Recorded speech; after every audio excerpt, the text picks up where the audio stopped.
如果究极进化的完全沉浸式 RPG 比现实更垃圾的话，这部作品的原作完结了吗？靠，这个名字是真够长的。不过这个作品其实并没有完结，但它质量是真的可以，还挺好看的。首先，该作其实是由名为土日月的老师于2020年开始在角川集团旗下的 MF 文库上连载的轻小说作品，连载至今，它其实才出了4卷为什么这么少呢？因为土日月老师其实是这个勇者明明超强却过分慎重的原作者，那个书从2017年开始写到现在也才出了7卷，也没写完，更别提后来出了这本 RPG 后，土老师又觉得不过瘾了，又在2022年开了一本新书，叫即使在残酷的异世界的铃木也依然可爱的新书，主打一个光开坑就不甜，越写名字还越长。而我们2021年看到的 RPG 的12集 TV 动画版，实际只翻拍了小说的前2卷的内容，对应关系如视频所示。为什么这个书才出了4卷，它就会被翻拍成动画呢？因为土日月老师的小说真的是内容是很耐看的那种，所以今天我就接在动画之后讲一讲这书从动画完结之后第3卷、第4卷又讲了怎样的故事。总结不易，望各位多多点赞，多多支持。首先，紧接在动画之后，故事来到了第3卷。此时，男主阿红吸取了之前的教训，在从女1号如月那里获得了新的游戏机之后，男主进入游戏后就很快先去拆穿了士兵长特斯拉监禁哥布林的孩子，靠控制哥布林来威胁城里的人不能出城的阴谋，并且这一次男主预判了所有人的动作，制服了士兵长和城主加班。不过男主并没有杀了他们俩，因为男主怕他俩死了以后会跟自己的基友马丁一样变成恶鬼，天天缠着自己，哎呀，那是真难崩啊！所以男主最后把这2个人交给了城里曾经跟自己一起训练过的士兵好友们。这帮士兵好友们善意的表示，他们很懂男主，一定会替男主把这2人折磨得半死不活啊！男主看这些人突然变成了城里的掌权者之后，嘴脸变化之快呀，一时还有点不适应。如月却在边上说：“这就是激战，这就是他的真实性。”不过经此一役，男主终于可以出城了，而拷问官米扎丽萨以及青梅竹马艾莉西亚此时都表示愿意成为男主的队友，陪男主出城一起冒险。虽然这俩都是抖 S， 还都嗜杀成性，甚至互看不爽，但男主奔着多一个队友多一个人手的想法，还是带着他俩一起去往了下一个城镇。后来在快到下一个城镇前，如月告诉了男主，这个城镇附近的森林里都住着半兽人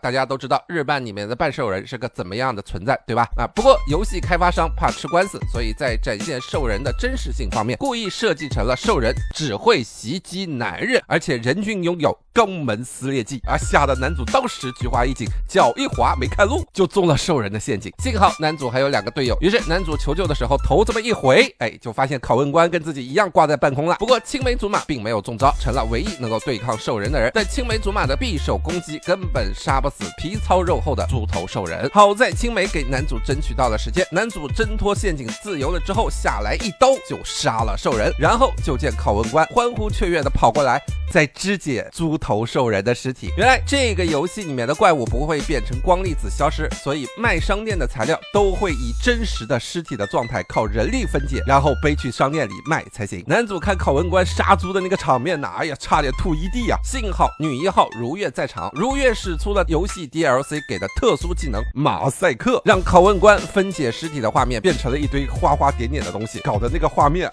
更恐怖了。男主当场吓得要登出游戏不过登出前青梅竹马一改之前杀人魔的状态，并表示了对男主的感谢。那软糯的少女状又让男主动容，也让男主有了继续玩下去的动力。其实男主之前为了应付激战这款游戏，重新练起了跑步，增强了锻炼，这也使得男主开始变得更加的自信，甚至开始有妹子给男主鞋柜里面塞信件，说要跟男主成为朋友。所以打攻略完第1座城之后，男主那个自信心就开始爆棚了。第2天男主再次进入游戏的时候，因为有攻略网站的帮忙，再加上自己能力提升，男主很轻易的就杀掉了10个围攻男主他们的兽人，然后男主他们就扛着一大堆装尸体的麻袋去了第2座城市米斯丁，而兽人的材料很快就卖了出去。男主拿到钱之后更是得意的开始到处挥霍。不过在游玩城市期间，男主认识了另一个游戏内的男性真实玩家，名叫沈雾不过沈雾能离开第1座城，以及为什么他来到了第2座城还没有离开，其实都在沈雾的胸口的名牌上体现的淋漓尽致。因为这个沈雾的胸口名牌上写写着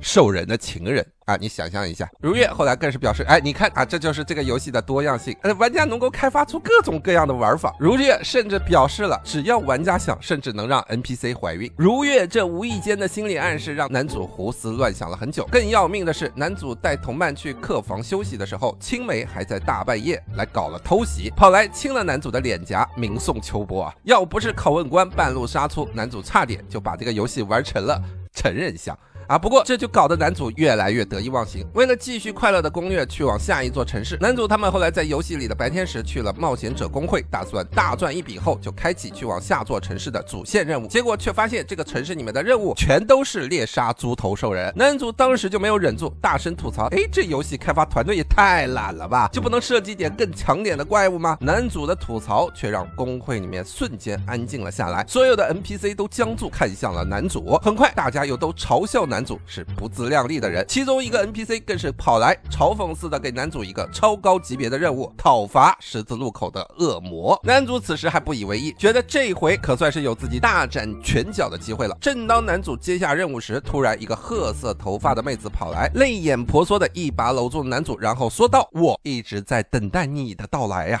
原来这个新出场的妹子叫艾米，从她身上带着的胸牌已经可以看到如月这些特性来判断，她也是一个真人玩家。而在艾米自告奋勇的带领之下，男主很快就找到了十字路口，并轻松的杀掉了恶魔不过这个恶魔其实是头上带了个角的猪头兽人，这让男主对这个游戏的难度更是感到了不屑一顾。但艾米趁着男主的其他队友去分尸收集材料的时候，艾米单独跟男主聊天，聊起了自己的过去。原来艾米在现实中跟男主一样大，艾米曾经是和自己的前男友一起玩的这款游戏，并且曾商量好要一起变强，去讨伐这座城市的终极怪物巨魔。结果讨伐的前一天，艾米的前男友他死了不是游戏里面死了，是现实中这个前男友被车撞死了。艾米深受打击，不过为了纪念前男友，艾米一直守在这个城市，等待强者组队，好一起去讨伐巨魔，了却前男友的心愿。但没想到这个又老又坑的游戏一直没有强者来到这座城市。如今男主来了以后，艾米就像是抓住了救命稻草一样，哭诉着请求男主跟自己一起组队杀巨魔。男主听完感动的那是一塌糊涂，二话没说就让艾米加入了自己的队伍。而且此时男主自大的甚至听从了艾米的意见，不去参考什么攻略网站，要亲自体验这个游戏的乐趣。但等大家回城以后，艾米却单独的跟男主说，把拷问官踢出队伍吧。理由是拷问官不仅穿着暴露，容易被人盘查，同时拷问官还总喊着要看男主尿裤子，肢解男主啥的。艾米就表示奇怪，为啥总带了一个敌人放在自己的身边当队友呢？这话也给如月听到了，如月也表示游戏嘛，换更强的队友也是常态了。男主就这样被两个人话赶话逼着去询问拷问官的态度。男主本来也不敢直问，只敢旁敲侧击的问拷问官是否想换个队伍。拷问官那个性格大家都知道的，一见男主问这些问题，当时拷问官就一拍桌子同意了离开队伍，而且非常干脆，乐乐呵呵的那种。拷问官的解释是因为长期看不到男主尿裤子，他已经玩腻了，所以就走了。但其实男主心有愧疚，因为长期相处之下，拷问官都和青梅竹马玩成了好闺蜜，现如今强行拆散了这两个人。再看青梅竹马那个落寞的样子，男主于心不忍。就在这时，艾米却又跑来劝男主说，把你那个魔剑也卖掉吧。艾米的理由是她看这个魔剑散发着不吉利的瘴气，怀疑是有鬼怪作祟。但好在男主此时还有底线，坚决不肯卖掉自己的魔剑。不过艾米也没有再劝男主，反而说要给男主介绍一个新的强力队友，好一起组队未来去对抗巨魔。然后第二天，这个要加入男主队伍的强力队友坐在公园里面等着男主抱着头的时候死了